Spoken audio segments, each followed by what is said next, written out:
What's happening, fam? L.A.R movement still moving. Book is entitled Lessons from a Non-Custodial Father at Amazon, Kindle, and Create Space. A link will be in the description box below as usual. This video is going to be entitled, You Can Be On Point and Selfish. I thought about this because of Solo's Hangout. Something else that was said by Carl in that Hangout. The situation that I saw with Jennifer Hudson. I think I'll make a video about that next. And so this is for the brothers out there who are on point. Because what winds up happening is everybody's expected people who are on point to be so altruistic and so giving and always looking out for people and helping people and being a martyr or sacrificing themselves. But in all honesty, if you worked your behind off to be just to get to the level of being on point, it's okay to be selfish. And the reason I say that is because, fellas, you got to think about it. Do people hold themselves to the same standard that they hold you to when you're on point? Most of them don't. You know, people want you to go out of your way and go the extra mile for them. But do they go out of their way and they go the extra mile for you? Probably not.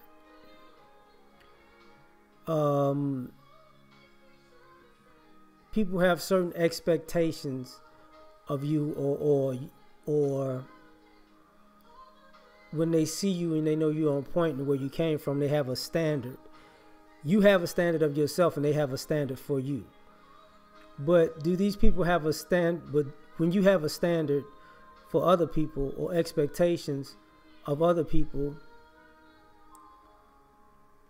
do they deliver like you deliver? Or do they shortchange you? More times than not, they shortchange you.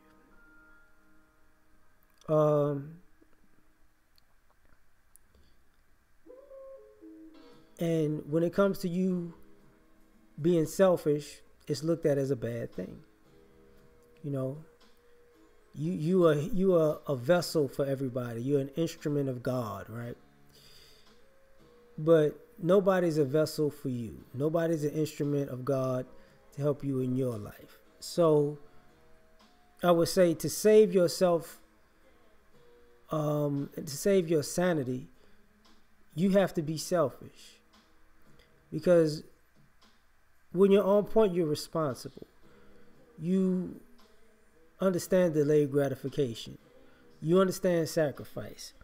You understand that it's all a process. But the people around you also understand that they don't want to work as hard as you to achieve the things that you've achieved. But what they do want to do is be close enough to you to be a leech, but far enough away from you to not be put on blast for your behavior. So, and I'm going to give some examples. Very simple things. Why you should be on point and selfish. When people are sick, you might be the person that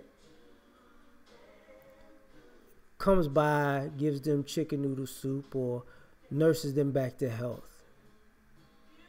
You know, but goes by as the orange juice and the Theraflu and the NyQuil, and, you know, cover them up when they got the chills and just there. You know, but when you're sick, you might not get the same treatment. More times than not, you won't. From the exact same people who you went out of your way to help when they were sick. So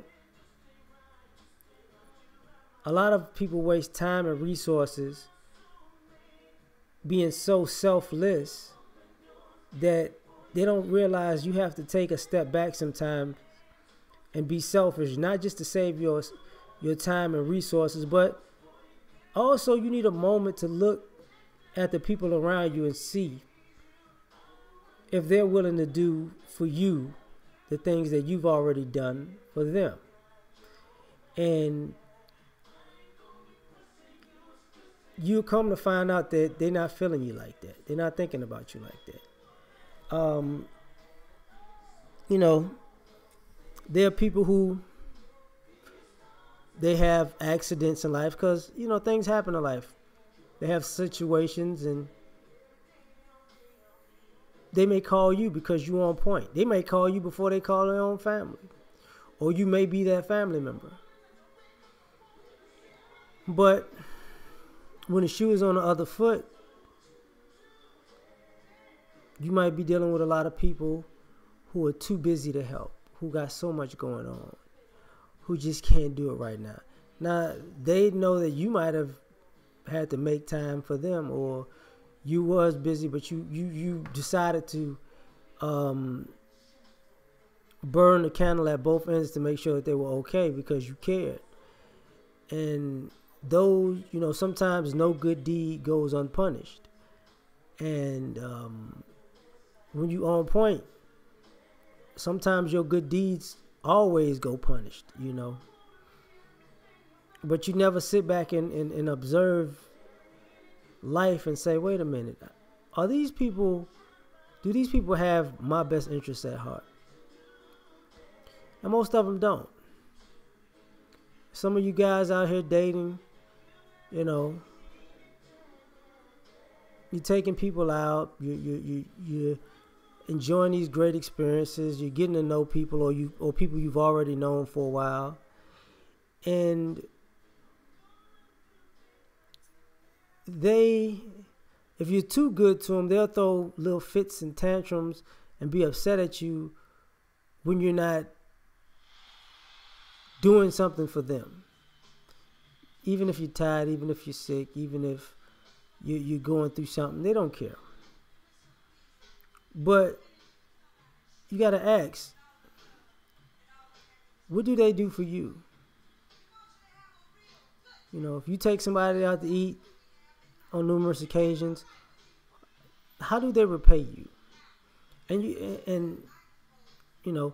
you take the time to get to know somebody and know their nuances, quirks, the things that they like, the things that they dislike, the things that brighten up their day, and you do some of those things. How many times have they done things to brighten up your day? How many times did they take the information that you told them about yourself and they used it to go the extra mile for you? And a lot of times, because you on point and you constantly moving and shaking, you're not smelling the roses sometimes. But along with not smelling the roses, you're now looking at the snakes. And because you got too much going on. But in all fairness, you have to be selfish to know who really has your back. If you tell somebody no, are they still going to be your friend? You know, if you tell somebody you can't do it, are they still going to check on you? If you tell somebody, look, man, I need you to do this for me, and are they going to do it without hesitation the same way you've done things for them without hesitation? Or are they going to give you a speech?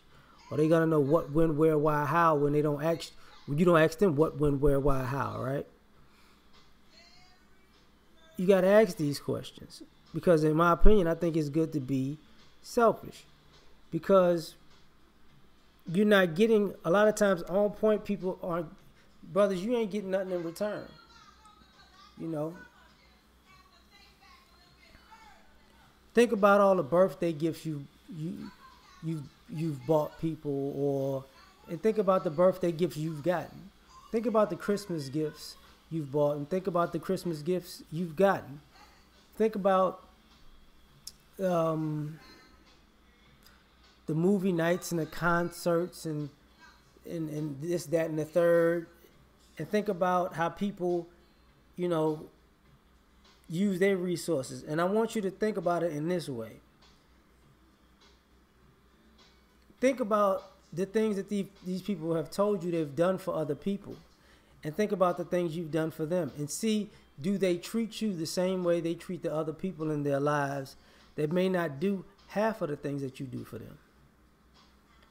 And I hate to be cold, but there's a lot of people who are on point, excuse me, resent the fact that, you know, you're so dependable, you're so reliable for everybody else, but nobody's dependable and reliable for you. But you have to be dependable and reliable for yourself. You have to take a step back and say, you know what? It doesn't profit me anything to be everybody else's help. If I'm not getting any help, I shouldn't be giving these people any help. And you know, you have to do that for yourself, because ultimately you have to see who's really in your corner, you know, and know the difference. Some people will do things, you know, and when you shut down, some people will get mad at you because you like, I'm not doing no more favors. Then all of a sudden they'll turn on you. And you know the saying, you know, you could do 100 things for a person, but they'll only remember that one thing that you did wrong. Well, that person is an ingrate. Because if you did 100 things, that means they forgot those 100 things, and all they remembered is the one thing that you did wrong. So you forgot the 100 things that they did right, which means all the things you did right didn't count with them. It didn't count. And then you have to hold people to that same standard, because, okay, you know, how many right things have you done for me?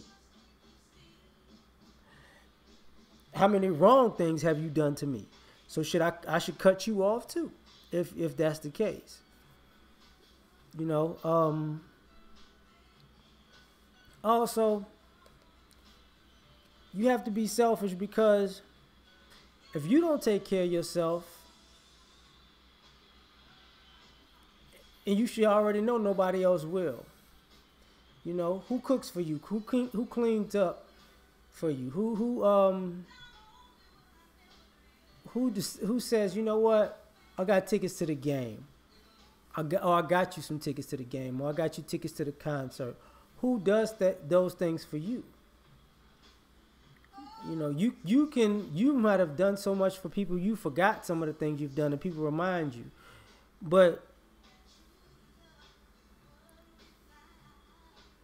where along the way did somebody do something that you never forget for you? And because when you're on point, you don't get that. You know, what you get more so is people telling you you'll be all right. And it's a shame, because, you know, that says a lot about the company you keep. And you have to love yourself enough to be selfish. Because if nobody's going to be selfless for you, and you're selfless for people, you have to be selfish for you. And, you know, they'll get it, because you can turn right around and say, look, man, you do stuff for you. You know, you're always looking out for yourself. And people who are selfish will tell you with no problems, yeah, and I did that, and what? You got to do that too. So I need you. You don't need me as much as I need me. I need me right now. Talk to you later. You know.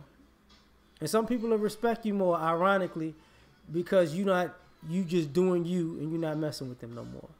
And but you also have to watch out for people who will do things for you with the ulterior motive of, they know if they do something for you, you'll pay them back bigger than they ever would put in for you. So you gotta watch that too. And that's how you be selfish. When somebody does something for you, say thank you, move on. Especially if make sure it's somebody that you've done a lot for. Just say thank you and move on. You know, if they can't take that, you know it was a game. So we out with this one. Peace.